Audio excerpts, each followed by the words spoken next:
I can't tell you how pleased I am for you to do this for me. It's something that I know discussing all of this with my mom and dad over the years, and they kept it fresh in my mind. I was the oldest of the 4 kids, but it's just something in my brain that says I'm American, but my birthland is different. So as a child, I had a hard time keeping that separate, but making it comfortable. Right. So, and these documents are so precious to me Yes. because it's, I remember the day we left Naples, Italy, to come here, and you see this huge boat. But at that time, my dad had these 3 little kids trying to get the documents to get on that boat. And I remember that they put me in a separate room and my dad was crying and I couldn't understand that. But later on, they said that they thought I had TB. Because I had very yellow eyes. The whites of my eyes were yellow. And I couldn't travel. So they told my dad, she's got to stay, you can go. My father said, there's just no way. So it turned out that they did another exam and they found that I was deficient in some vitamins. I didn't know that then, but my dad explained it later. Right. So they gave me a 3rd vaccination. I had 2 and 1, thinking that make me safer. I don't know. But it turned out that this nurse lady that was traveling on the same ship, I remember her coming up to my dad when he was crying, and I don't know what she said, but I heard it later, that she was willing to help him with these 3 little kids. Wow. As long as I got to go, that she would help him. Oh, my gosh. So at that time, you hear your father crying. These are all trauma, I think, that stays with me, why I retain it. So I remember that my dad was so upset. He says, I'm not leaving my daughter behind. So these are the things that are, I think, traumatizing. And you keep them because they hurt. And in my mind, the happy times are like, okay, everything's good. Right. We lived in a little town called Falconata. Now, I didn't know any of this until I came to this country. I have a cousin that did a research on our heritage. Now, my father used to talk Albanian, but as kids, we didn't know what that meant. Right. Well, his great-grandfather came from Albania, and the Turks were chasing the Albanians, and the Albanians decided to leave. They came over the Aegean Sea. Right. And they had to leave and go into another land, which was Italy. So they know that the Turks were chasing them. So they kept going higher in the mountain. So they finally got to the point of a high mountain where they can see below. Right. To see if they were chasing them. Gotcha. They didn't know what to call this village. It was nothing but rocks. There was no houses. So they looked around and there was a bunch of hawks and falcons all up on top of this mountain with trees. And so the word Falconata means the land of falcon. So I didn't know any of this until my cousin did research, a 3rd cousin. Yep. And they built this little town called Falconata.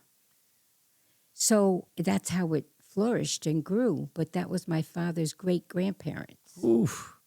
Wow. So we're talking, that's got to be 1800s? I think it was like 1820. Wow. And my cousin Sharon Fleck, who lives in Utah, did the research from Turkey on and Albania. Oh, she went all the way into Turkey. Wow. Albania and Greece, and followed the family tree. It's amazing. That is wild. So when my dad used to talk Albanese, that was his grandfather, not the grandfather that was keeping his tradition Right. and passed it on to my father's father.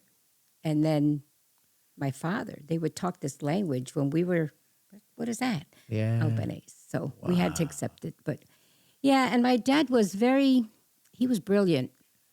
And this little village, which had, as it grew, of course, the next generation, they would just build these little houses and attach another little house to it. And the family, somebody got married and they attached another little house to it. Nice. And before you know it, it was just like a little town that grew with family. Yes. So my father, when he married my mom, he was 8 years older than her. Right. So my father's people lived in Falconata, and my mother's family lived in San Vincenzo, which was about maybe 11 to 17 miles, I'm not sure. But my mom's family would have olive trees, and they would produce oil. And my dad's family needed oil, so they would go buy the oil. So he saw my mom when she was about 9 years old, and he was 16. And he told his father, I like that girl. So my father goes, she's too little for you. She's too young. So it got to the point where my father watched my mom grow. Wow. And then when she Waited. was 16, he was like, she's mine. So my mom and dad got married at 16 years old. Right. My mom was 16. My dad was 8 years older. He was 24. Right. And I came along when my mom was 17. Yep. So, it's just, I just remember so much of that family. And then things started to happen where I was more with my great-grandmother in my mother's hometown. Mm-hmm. But I can't recall when this all happened because that's when my mom came to this country. And I didn't know why, but I can't remember my mom in my life before coming to America but one time. Ah. I remember going to church. It was nighttime, and our church in our little village was on a hill, Mm-hmm. and it was raining. And my mom had this cape where she would wrap me because it was raining, but that cape was so scratchy. And I'm like, what? At 4 years old, I remember, well, it turned out to be like a mohair and it scratched. So that's the only time I remember my mom in Italy before I came here. Now, you told a story about being at the train station. That was your mom came to the U.S. first? She did, and this is what happened. My mom came into this country as an American citizen. Mm-hmm.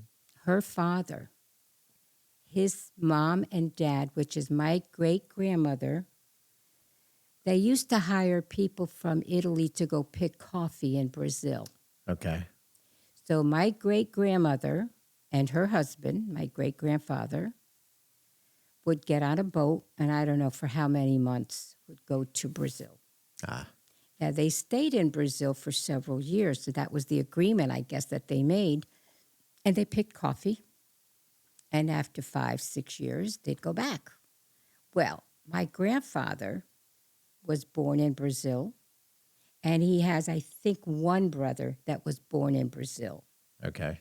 During the 1901, my grandfather was born in 1901, they had an agreement between South America and North America. They were considered sister countries.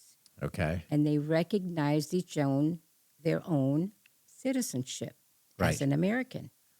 So my grandfather was born in Brazil, but was an American.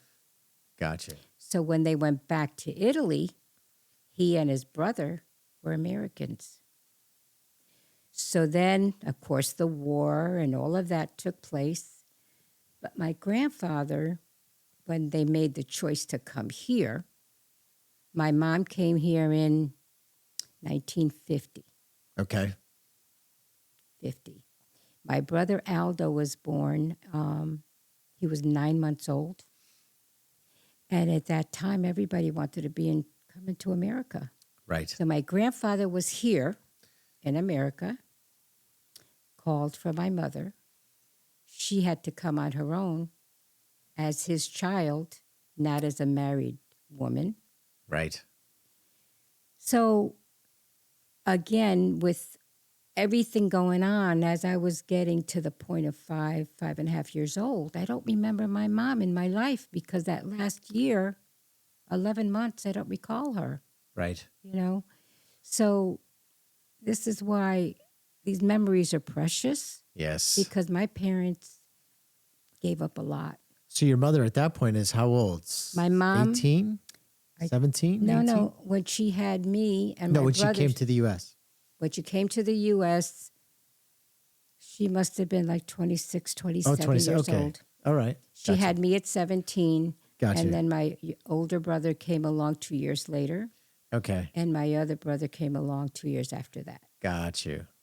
So she made a heck of a decision to leave a 9-month-old, Wow. a 3-year-old. Well, yeah, and another one that was 4.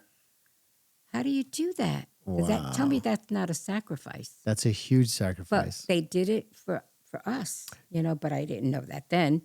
But This my was- dad, he was so successful in Italy, to give it all up is amazing. He built that little town called Falconata. Yes.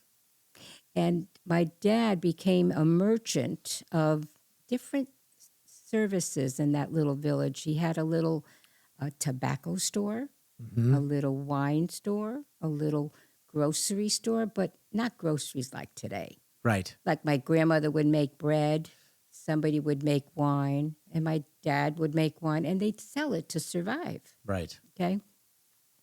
But when he built that little town, there was no electricity, no way of getting telephones. I mean, that was unheard of, no way of communicating. So my dad was very brilliant in finding ways to survive. And one time he told me a story, and I think it was about 8 or 9 years old, but we were here. And my dad's property had a big spring of water. It was like a lake, but it was a spring, but it was on top of his mountain. Yes. So the farmers down below couldn't get access to that water. There's no other way. So my dad came up with this idea. He made these trenches from the top of the lake, Right. and he made these troughs, would bring it to each farmer in trade of what that farmer was growing or raising. Yep. So this guy got it on Monday for so many hours, and he did that.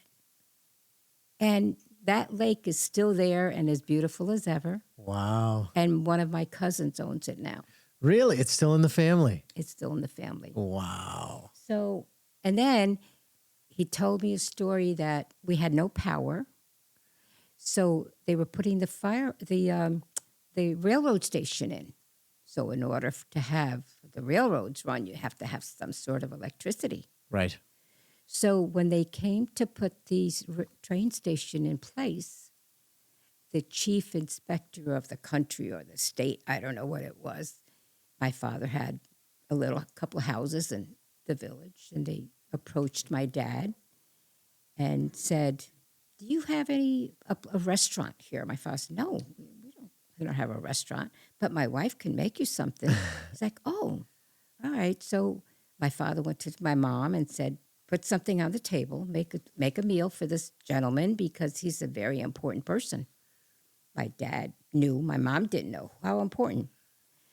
Well, he was the one that decided to bring power to the train station and extended it to my father's homes. Hey, look at there. So to this day, when you mention my dad's name there, they can't imagine how he was the one that was the founder, and the memory of this is incredible. And so the family now, you still have a lot of family there. Yes, my father's side is all there. Uh-huh. It's still a little village. And unfortunately, the younger people today can't survive there. They have to They leave. have to leave. But when we go there and I see the house that I was brought up in, because I wasn't born in that house. I was born in my mother's town. I gotcha. But my brothers, after my parents built the house, they were born in my father's hometown. Ah, okay. But living and remembering my great-grandparents, my great-grandmother is precious to me too, because it's just part of you, Absolutely. So Absolutely. even today, and it's interesting how I have 2 birthdays. When I was born was May 14th, 1946. So, of course, they had midwives there, but not real midwives, people that knew how to help. Right. So I was born and everything was great. I looked good. So they didn't have to call the doctor. The doctor comes 7 days later. So he checks out all the babies that were born that week. They all get the same birthday. They all have May 20th. There was 7 of us born May 20th. But how could that be? Oh, that's Because funny. the doctor's certificate is what counts. Right. You can register them at the church. That doesn't count. You have to make it a legal document. That's the So record. to this day, when someone says to me, when's your birthday? I have to remember, is this a legal question or not? But Now, how again, did you know that you were actually born on the 14th and not the 20th? my mother told me. Your mother told you. How Okay. else would, so sometimes people say to me, well, that doesn't make sense. Well, why not? Right? If you don't register a birth, you don't exist. That's it. It's got to be You know? recorded. Yeah. So it's just one of those things where at that time, in 1946, how were things done? But through the church. Right.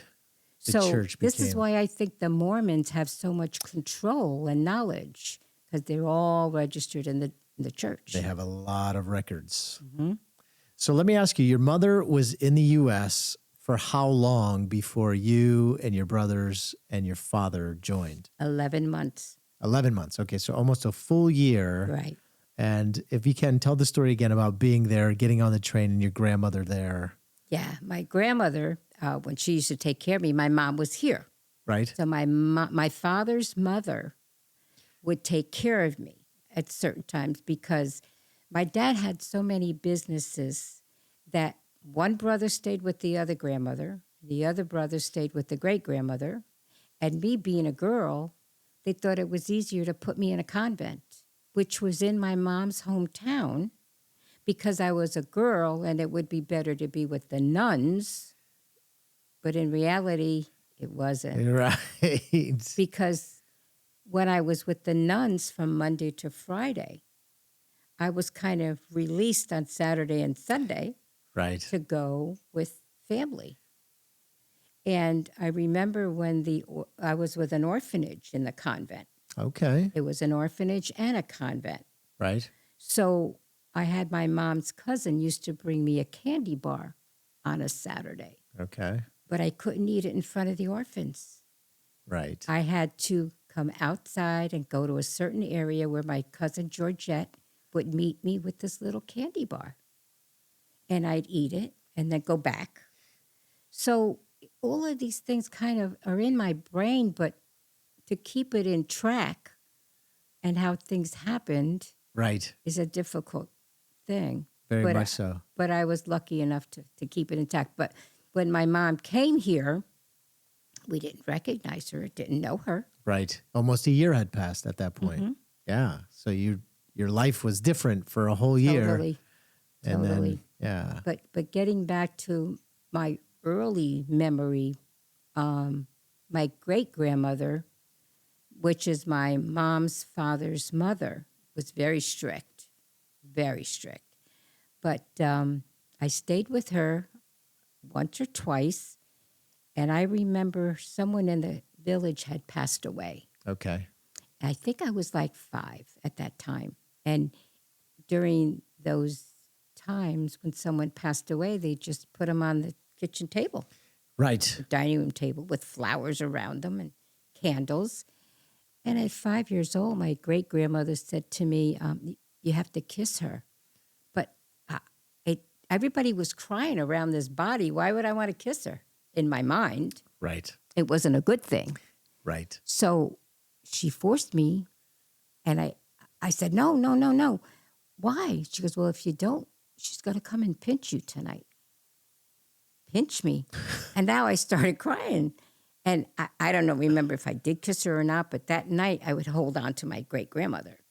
And we slept in the same bed. And I remember I peed the bed, waiting for this thing to come and pinch me. So I told my mom this, and she's like, oh, my God. I said, Ma, see, these are the things you don't know because you were here and I was there. Right. So Traumatic. And I was No getting explanation. frustrated too in the convent or the orphans. I would bite them, just grab an arm and bite them from anger. Right. So one of the nuns came and got me and said, they brought me to the church. A priest came out, and there was this little wall in front of the church, and sat me down and says, we're going to pull out all your teeth. The priest? It's like, why? And I started crying, and I'm calling for my father. He's not there. So, because you're biting. So when my father came and got me I was petrified. I didn't want to go back. Right. Yeah, right? I mean, the priest is going to pull out my teeth. The nuns are like, they had to hide me when I had to eat foods that the orphans weren't.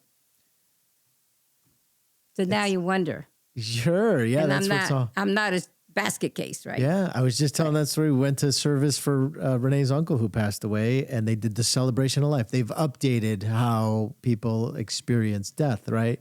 But being raised Catholic, I just told a story to the people we were there, and I was like, okay, so here's what it's like when you're Catholic. You show up, you're young, everybody you know is crying, and you're like, what's going on? Nobody explains it to you. Nobody says, hey, listen, this is what's going to happen. You're going to walk inside. There's going to be a dead body there. You can pay your respects, but nobody says that, right? They do you better kiss her. She's going to pinch you. And as you said it, I got a little goosebumps because I don't know if you remember, but as you said it, I remembered the first time I kissed a dead body. It's cold. It's right. You're like, oh, that's eerie. And nobody warned you that that's what it's going to be. But You're in like, Italy, whoa. they didn't process the body. Remember that? So, right. So you don't even have the They had to bury that embalming. body within like 5 to 8 hours. Yes, because it would start decomposing. Exactly. Oh my gosh. But imagine in that kitchen that you had dinner on, and nobody eats during that time either. Right. Nobody the cooks. viewing. I forget what they call that, where they basically, and then the picture windows were designed, like in St. Augustine, they have this, the big windows where you would put the body there. So that people in the neighborhood would come by and see the body and pay their respects and whatever. And there's a whole thing around the display. I forget what they call that now, when they display the body. It's just one of those awful things where today it's okay, but then Right. even to this day, I cringe when I have to go to a wake Yes. because it's that memory of you have to touch them. You should. Right. I couldn't even touch my parents and my sister because of the fear of it. Even though you're connected to them, you should, but that fear of not doing it is what I know. I'm not doing it. That's amazing. Yeah. All based on one experience that has never left you. It just, I don't think it's just me being Italian that has these. Everybody's probably experienced similarities. Some level. I mean, the Spanish have the Day of the Dead. There's all different religions and just even people that aren't religious deal with death in a different way. Yeah. But, coming here, my cousins always envied us coming to America, that we were lucky. Right. And yeah, we are lucky. When you first got here, you were in New York? Yes. Yeah, we came on the Constitution. Uh-huh. We were on the ocean for 9 days. Oof. People get sick. And on that ship, I remember seeing my first Santa Claus, which we had no. Our Santa Claus didn't look like that. No, totally different. Our first black person, Yep. because we never saw that in our little village. Everybody's related to somebody in our town. Right. But and my brother Rico, who was 4 at the time, and I was 5.5. So we really were sick a lot on that ship for Sure. about 3 or 4 days. And then that nurse lady came to help me and my dad and my brother Aldo. He was little. So we were going to eat. So we were near the dining area. Mm-hmm. So my brother Rico and I, the nurse told my dad, oh, they just have to go right down there to that end of there and they'll be able to find the food. I'm like, okay, well, at 5.5, you don't let somebody walk down a corridor of a ship. They did. Well, where Rico and I are holding hands going down the aisle of the ship, and we hear these chimes. They were dinner chimes. We didn't know what that was. We just kept hearing these little chimes. So we're walking towards these chimes and knowing that we're going to be eating at the end of this hall. And around the corner comes this person dressed in white, blackface, with the chimes telling everybody that it's time to eat. Well, we'd never seen anything like this. He had a black face. He smiled, but he was dressed in white. We didn't know what it was. So we turn around and we're running back to the way we came, but now we couldn't find the door we came from. Oh, no. So we're both crying in the middle of this huge hall on a ship, and I'm screaming for my dad. So finally, he must have heard us. He opened the door, and I don't think we ever came out of that room again. Yep.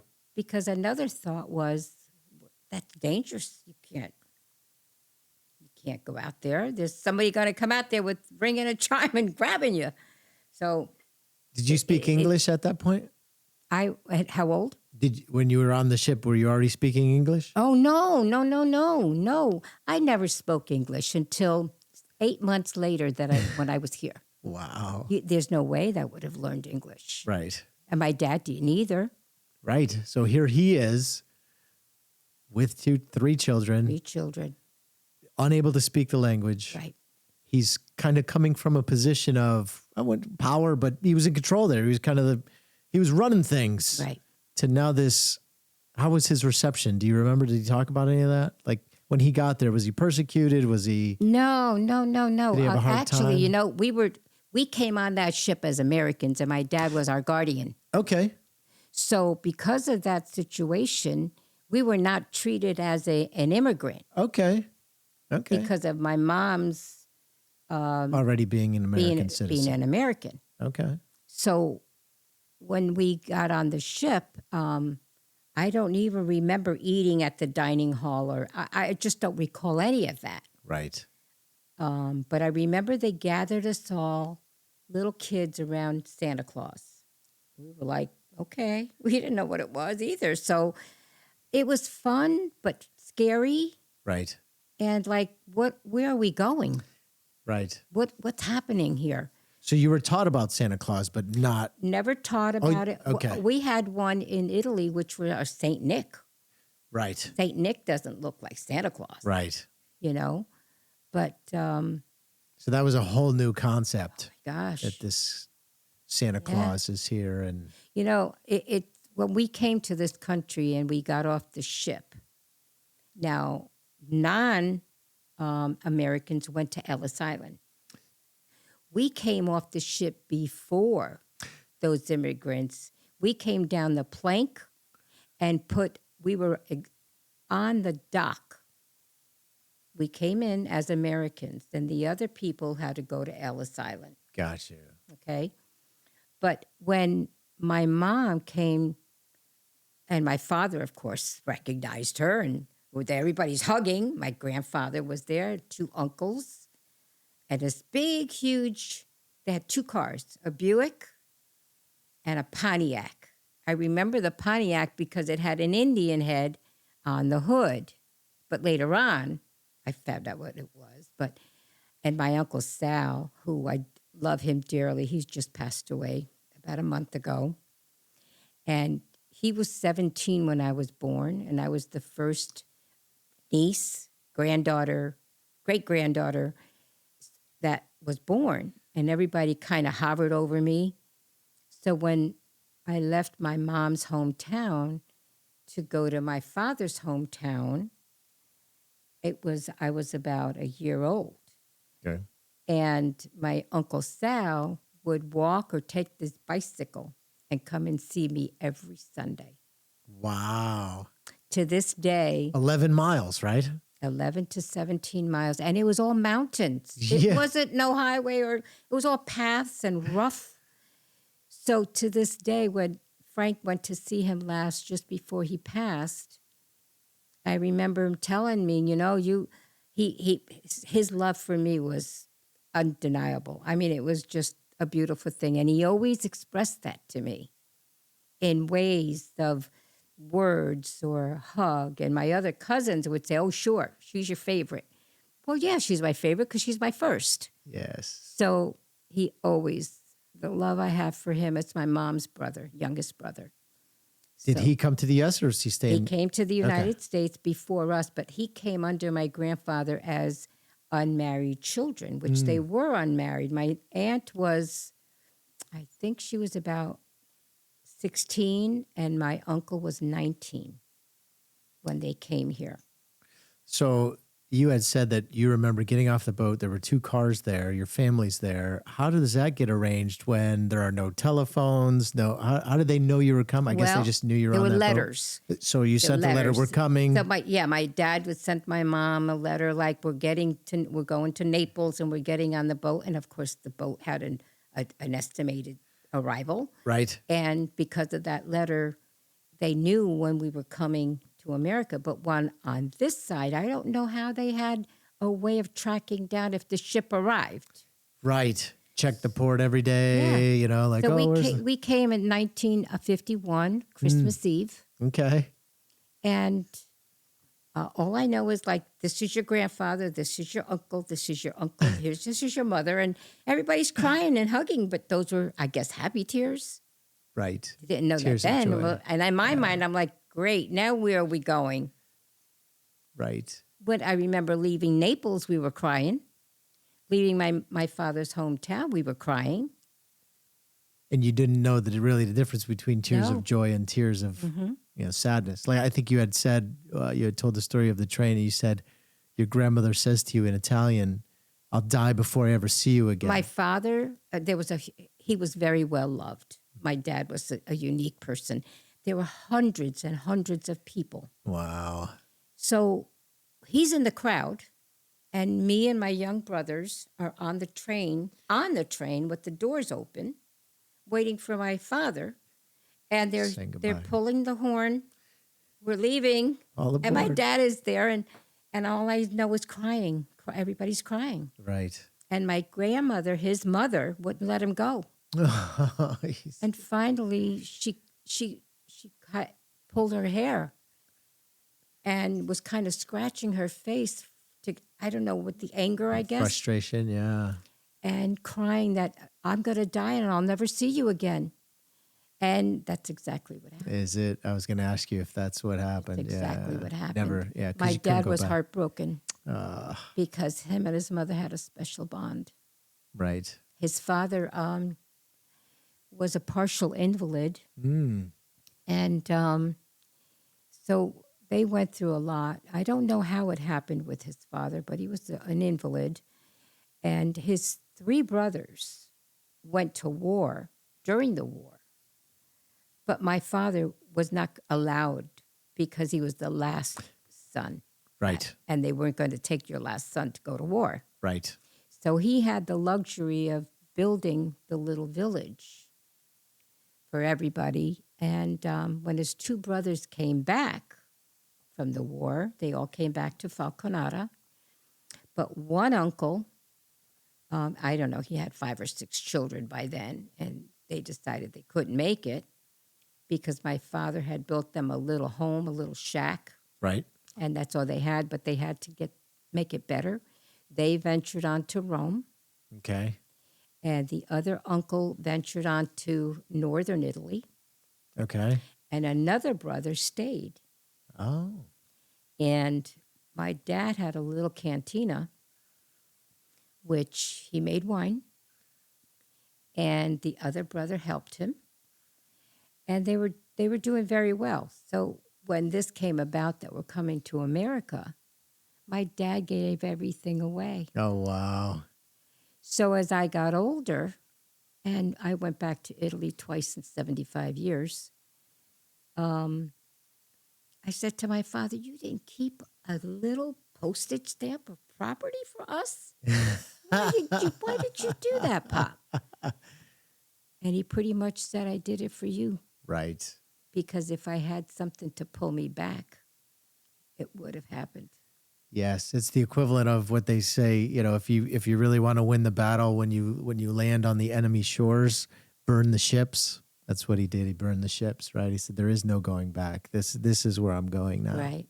That was the only option. So again, I'm the oldest, so he had more to tell me as I was growing up than my brothers were little. I mean, they would ask him questions, of course, but I had a little memory attached to each question, Right. you know. So your memory is probably pretty vivid about life in the U.S., being in New York. Your father does what at this point? How does he start making money? Well, he went to work on a night shift at RB&W. I mean, immediately, I think we were here no more than 10 days. He was working. Right. And working the night shift. We never had any fear of not making it, but we lived with my grandparents for about 4 or 5 months. Mm-hmm. And then, of course, with my grandparents and the other 2 cousins living upstairs with his children, Right. which was my mother's brother, Okay. and then all of us, and my grandmother and grandfather and their daughter and son. There was too many people. So we had to find a place. And it turned out that we had to go to find an apartment. Okay. And after like about a year, we had our own apartment because my grandfather and grandmother, we all made a sacrifice that we stayed, but it was time to go. Right. So my mom and dad put some money together. We found an apartment. And the first question they asked was, "How many children do you have?" So my mom and dad said 3.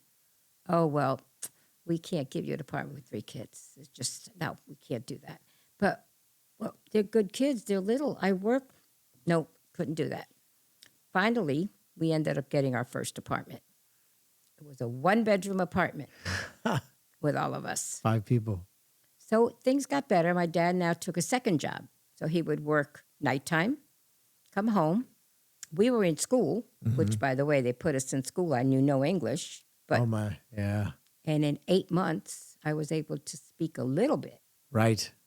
But it's interesting how the American teachers would call me Helene, Elaine, Eleanor. No, my name is Elena. They couldn't say that. Anyway. Okay, I accepted whether I was Eleanor or Helene. It was fine. So when these people came to my dad and said, "We need the apartment, you can't stay." Oh, What do no. you mean? "Well, my daughter's getting married and we need the apartment for her." So my father's like, "Well, great, where are we going to go?" Had to find another apartment. So we found another apartment, a 1-bedroom. And the first question was, "How many kids do you have?" My dad said, 3. "Oh, no, can't have that. If you have 1, maybe 2, but not 3. It turned out we went to this lady's house. Her name is Rosaria, Right. Italian lady. She had 3 apartments, very big house. And she came from Italy, very nice lady. So my dad now figured, okay, I'm not telling her I got 3 kids. So first question Rosaria asked, "How many kids do you have?" 2. "Oh, okay. Well, it's a 1-bedroom apartment." My father says, "Oh, we'll make it happen. Well, it'll work." Okay. So they moved in, and I didn't know what was going on, but I was only allowed to go see them on the weekend. I had to stay with my grandparents and go to school with my cousin Ida at the school that was near my grandparents' house. Okay. But I was 6 at this point. I didn't know what was going on. Well, my dad and mom were settled over there. And finally, when I'd go visit them, I was not allowed to go outside. And I'd say, "Why? Rico and Aldo can go outside." "Yeah, but they're boys." Like, But what would happen to me? I'm a girl. I can go. Well, I couldn't go outside. Well, here's why. On a Sunday, I think I snuck out and I was outside talking to my brothers and we were playing and didn't know that Rosaria was listening to us and saw these 3 little kids playing in the yard. So she comes downstairs and says to my father and mother, "Excuse me, but who's this little girl?" "Oh, I'm so sorry. That's my daughter." "What do you mean she's your daughter? Where's she been?" "Well, she's been with my wife's parents because you didn't want more than 3 kids." "Oh, no. She's go get your daughter's clothes right now and everything she's got and bring her here."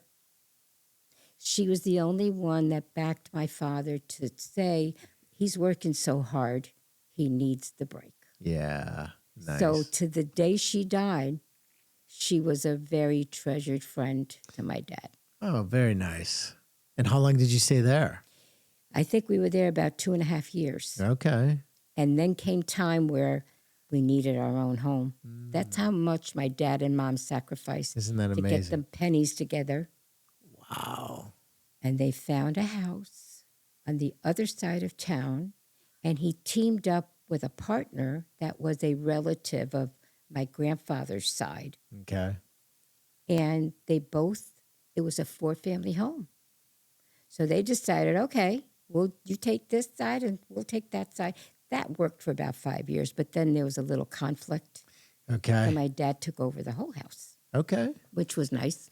But he worked so hard that one day I was about 8 years old, and I don't remember seeing my father for a couple of weeks. And I thought, wow, I think I was about 7 years old, and I said to my mom, "Hey, Ma, did Papa die?" "What do you mean?" "No, your father's not dead." "Well, I haven't seen him." So I thought he had died because why? He was working 3 jobs. Oh, my gosh. Nighttime, he'd come home. We were partially asleep. I guess we were asleep before we went to school. He'd get ready, go to his other job. We got home from school. He wasn't there. We were in bed. He'd come home, get washed up, eat something, and go to his other job. We didn't see him for weeks. Wow. So that's when my mom said to him, "You better, one of the jobs has got to go because I don't want the kids to think, you know." So he let go of the 3rd job, but he got a weekend job instead. So either way, he had 3 jobs. Wow. And that's what it took. Because your mother's not working outside of the home, right? Oh, she was working. Oh, she was working outside of the home, too. She was working outside of the home. She was working in a bathing suit factory. So the equivalent of 4 jobs. 3 and 1. And then my mom gets pregnant, right? The American child was my sister. And it's amazing how it happened. But, I mean, it's great. But my mom carrying her had a hard time. She was always sick. Right. Because it wasn't a good thing for her. But it turned out that 2 months before, no, maybe a month before my sister was born, my mom had an appendicitis attack. Oh, boy. So she had to have appendicitis removed. Yeesh. And my sister, she was in her 8th month of pregnancy. Oh, my gosh. They didn't know that much in 1954. Right. Wow. So tell me about my parents not being the most incredible parents in the world. And they probably didn't complain ever, right? Never. They probably didn't, oh my gosh, because of you, I've got to work 3 jobs. Never, right? ever. And we Yeah. had a garden. The house was always clean. The food was on the table. Right. We never felt that we were missing anything. So when people complain compared to today, it's like, really, why doesn't everybody have to should go through this? Right. To understand how lucky we really are. Yeah, the work ethic, right? And the pressure and you look at, the quote goes like this: hard times create tough people.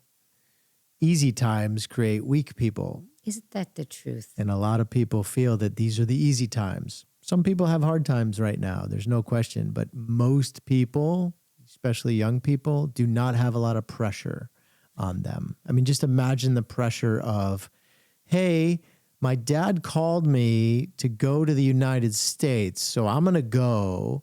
You stay here with the 3 kids, and I'll see you maybe in about a year. What? Would you do that today? There's no way. A week? Overnight is too long. You know what I mean? Like, what? The No. pressure, right, that people could endure then, right? The sacrifice, the I can't selflessness. imagine, now that you brought that up, the discussion my parents must have had to think, what are we doing? Well, we're doing it for our kids. We're going to give them a better life. Right. I want to go to America. My dad's calling me to America. I mean, the way it seems like your mom's dad was the one that said, you come to America. And she's like, okay. And so now you got to turn to your husband and say, my dad's calling me in America. We'll figure it out. What? And they did. Right? My mom told me when I think I was about 2 or 3 years old, she had nephritis, which was a kidney disease. Okay. Well, it wasn't a disease, but it was a bacteria that's in your kidney. And that time, you're going to die. Right. So I don't know how. I think with the telegram, my grandfather, my mother telegrammed my grandfather in America. Okay. And somehow or another, she got penicillin. Wow. From here. I don't know how they transported it at that time. But she had penicillin from my grandfather being here, because you couldn't get penicillin in Italy or during the war. Right. Right after the war. So she told me that herself. And how lucky was she? And I was 3 when she got that sick. Oh my gosh. So the sacrifices they made, and you can't envy people for, they think you're lucky. No, you're not lucky. You make a certain luck on your own by taking the risk. But later on in life, when you see these documents and your name on it, and you're attached to somebody, and you didn't come to this world alone, So it's just my way of thinking, to keep it alive. One of the reasons I love these stories is because it's an example of connecting the dots. And if you connect the dot, you can only connect the dots going backwards, right? You can't connect the dots going forward. And so if anything, if you ever see the movie Back to the Future, right, where one thing changes and the entire future changes. And so if your mother goes to the United States and doesn't wait a year for her husband and 3 kids and just starts a new life, I don't know, your son's in the military, I was in the military, that's military. The last thing you want to be is married in the military, because you'll be gone and stuff's going to happen while you're gone. You know what I mean? So when my mom was working at that bathing suit factory, I want to show you how the world is really small. After I was married, we bought a house in Byram, Connecticut, which is adjacent to Greenwich. Okay, yep. Okay. And we bought this house, and we're trying to clean it up and fix it up and move in. And a woman up the street comes down, and she's like, I know you. I says, you do? I don't know you.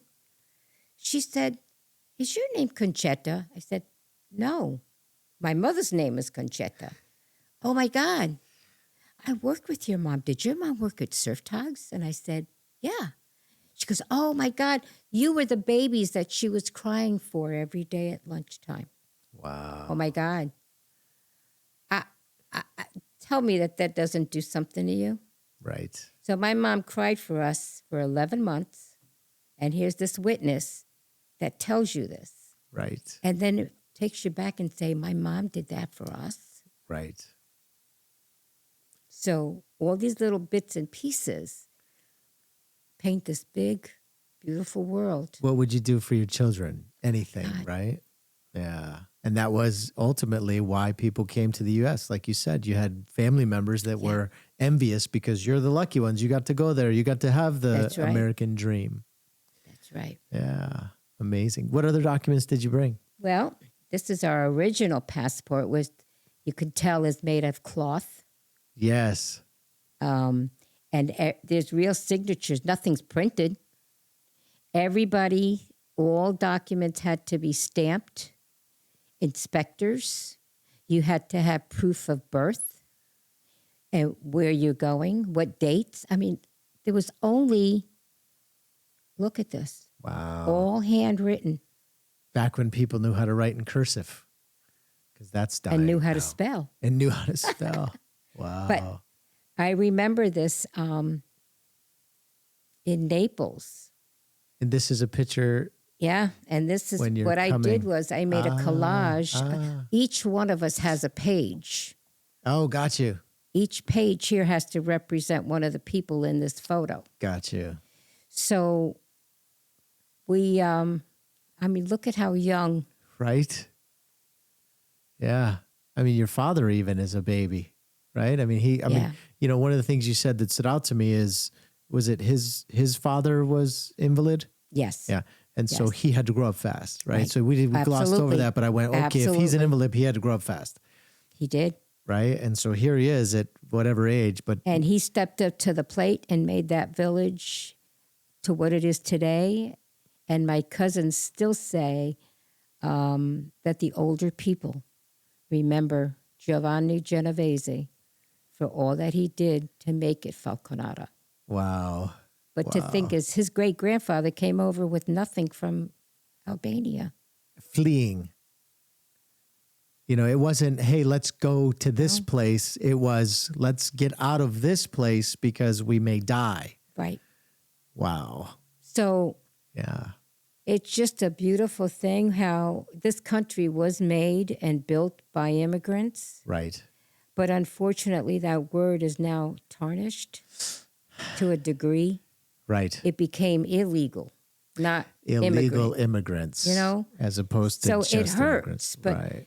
and the thing is, as I got older, my brothers went into the military, and they had to denounce Italy in order Lose to be, their Italian right? citizenship. So me, after I got married, I said, well, I want my own citizenship. Right. So I went to There you go. Yep. on top. Yep. I went to embassy, and I said, here's my alien card, Right. my original one, Wow. and I cherish this. So I said, I want my own citizenship. Well, you don't need one. I said, yes, I do. I'm an Italian, but I want my own documents. Well, you don't need them. Why? Because you're a woman. You're married to an American and your mother's an American. But I want my own. You don't need them. I was so angry about that to this day, right?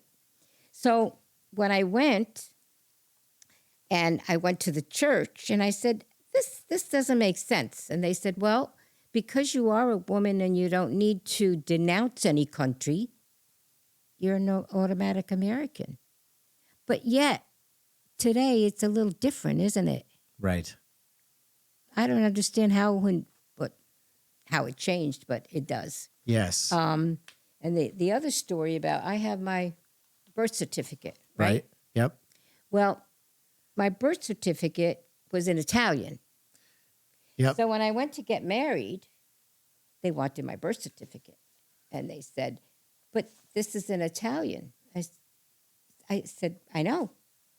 They said, well, the only way you can do it is you have to have it changed over. I said, I've only got this document. Well, finally they accepted it, okay, in order for me to get married. So, but I had lost my certificate of birth. Yep. So for a while, I didn't know what happened to it. So my mother said to me, why don't you call your cousin in Italy and let them go get it for you? I said, get a copy. Well, my cousin went and they pulled out this big, huge book in the church because it's a huge... The records are in the church. The records are in the church. But after you file your birth at the church, you have to go to the municipality that gives you the certificate. State, right. Okay? So my cousin, this happened about 15 years ago. My cousin went and she got it for me, brought it, sent it over because she still lives there. even though she was born here but decided to live there. Is that right? Yeah. So my paper comes and it says Elena Chiara Genovese. I'm like, I said, Connie, this is the wrong paper. No, this is your papers. I said, but it says Chiara. I never had a middle name. She goes, I don't know what to tell you. So I went to Uncle Sal. Right. And I said, Uncle Sal, you were there when I was born. How come I got this name Chiara? He laughed. He goes, oh, I guess your mother never told you. I said, what didn't she tell me? Well, when you were born, your father wanted to name you after his mother. And my mother's grandmother, which is my great-grandmother, she goes, no, you're not going to name her after his mother. No. You're going to have to name her after one of our side. So my mother said, I don't want to get involved with this. So my father said, but what's wrong with my mother's name? Well, we don't want her to have your mother's name. So my poor dad was like, all right. So my mom had a favorite cousin named Elena. She was 4 years old, and my mom was in love with her little cousin. So they said, okay, we'll call her Elena. She said to my father, is that okay with you? Okay. So they gave my dad the chore of going to the church, He stuck to it on there. document my birth. He put it in there. So Middle he name. says, okay, my dad says, I'll fix you all. So they said, what are we going to call this little girl? My father says, Elena Chiara Genovese. Well, the document from the church doesn't go anywhere. But the church documented it with the municipality. Right. So at the time we got the first birth certificate, it wasn't on there. Ah, right. But the one that documented from the church is where she had to get the copy And you just found that out 15 years ago? 15 years ago. He's finding out right I now. never knew. So my grandmother, my father's mother's name, Chiara, which I love. I remember her vividly. Well, you know, it's funny as you're saying that. I'm like, that's something Frank would do. You know what I mean? Don't you think so? If he said, Yeah. okay, yeah, no problem. No problem here. There's nobody but me and God in the church. What's going to happen? I love it. Oh, my Oh, gosh. that's so good. That is It's so funny good. as all heck, you know, and I got to tell you, the beautiful memories I have. There's some way, if you go to write a book, I mean, where do you just keep piecing these pieces? And somebody's got to put them all together, Sure. you know? Yeah, it's really well, and then you start with an outline, right? Which that's kind of what this is, you know. So this becomes the outline, and then you when you listen to this back, you'll remember 16 things, and then that becomes the next. You know what I mean? Because you probably didn't think you were going to tell that story today, but that's a really good story. Yeah, your dad's like, all right. I mean, I never thought of that. I never knew that. I said to my mom, I have a middle name. Yeah. But your father did that. And I said, well, why didn't you tell me? Well, we didn't want you to know. So then my Uncle Sal says, I was there that day, and I'll tell you. And I said, okay. This is why I cherish my Uncle Sal to this day. That, you know, I was about 3 years old, because he told me this himself. Right. And he came to visit me on a Sunday, and he used to put me on his lap. Yep. And my mom cooked whatever was in the plate. Everybody ate. So my Uncle Sal Just pull it towards put me you. on his You can lap. sit back, just pull it towards you. He put me on his lap, and Yep. I think my uncle said that my mom had made pasta with like a cannellini bean. Mm-hmm. And my uncle would put some pasta in my mouth, and I would eat it. But when it came to the cannellini beans, I would throw it out, and it would go in his plate. So my uncle didn't have any problems with it. He just kept eating. So my mom said, stop making her do that. My uncle said, well, what's wrong with her? She's fine. So I kept doing that. So she finally comes along, and she slapped me in the face, and I have a little scar here. She had hit me with her wedding ring. Yeah. And I was 3. My uncle got so angry. He picked up a knife and threw it and hit my mother in the leg. Wow. So she showed me that scar. Is that right? So when my uncle used Uncle Sal had your back. My God. He was something else. Did Now, he have Frank, kids? he has one daughter now, but even though she was jealous of me, because, Yeah. oh, I'm not Ellen, but he goes, no, you never will be either. Right. But she was, Frank will tell you, she was unique. But Yeah. I guess there's love that you feel in different ways. You know that Absolutely. people love you, but then there's one or two loves that are unconditional.